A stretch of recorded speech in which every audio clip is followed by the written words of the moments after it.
Deep web. So what is the deep web? The deep web is part of the internet that is not part of the surface web. And what is the surface web? First of all, the surface web is the part of the internet which you can search, and the deep web is are those websites which do not turn up in search results because they're hidden from any sort of search engine. So this is the diagram of the deep web, and you can see that the surface web is very small compared to what is there in the deep web. So you can see like government, WikiLeaks, hackers, and lots of things are in the deep web, and they're not indexed by any sort of search engine like Google. Google only has access to what is on the surface over here. So so this is the meaning of a deep web in an illustrated form. So back in 2003, it was analyzed and found that the deep web is about 91,000 terabytes, and now it should be much bigger. And you can see that this is the pie graph of deep web versus surface web. The surface web is a very small slice over here, and the rest, everything else, is the deep web. So let's get to the next one. So what is there in those deep websites? So there are these private sites without links, which might be a company's website, and they do not want normal internet users to access this website. It might be for only internal purposes, and that those sort of websites will not be indexed by any sort of search engine. And the other one would be private online communications, in which if somebody wants to do any sort of secure communications on the internet, it is not indexed by a search engine.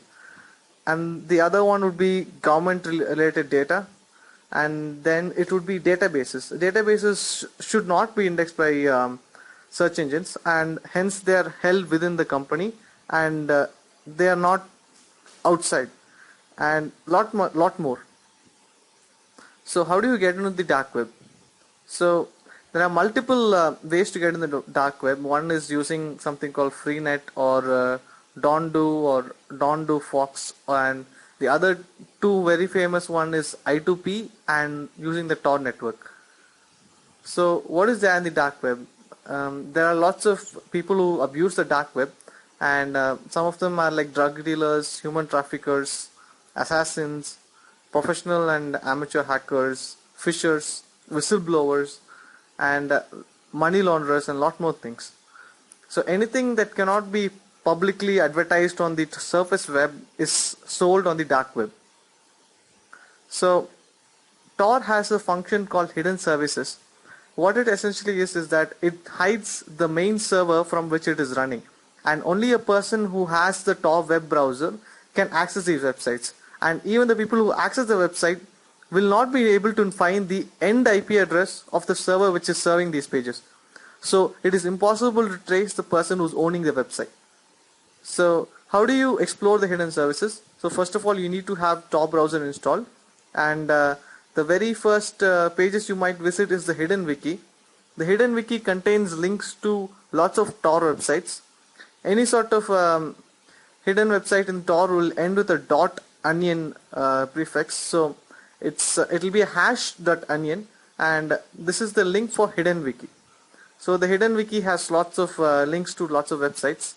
It has a link for search engines, and all things related to hidden websites is over here. And we'll be talking about two websites, and they both have been taken down, and hence that's why we're covering them. So there was this very famous website called Silk Road, and it used to be a very big marketplace for drugs, and people can just go to the website, pay in bitcoins, and the person who's selling it will vacuum pack the drugs and send it by post to the person who's requested. And it was very hard to shut down, but finally in the end, the FBI along with lots of agencies managed to take down the Silk Road, and also they arrested the owner.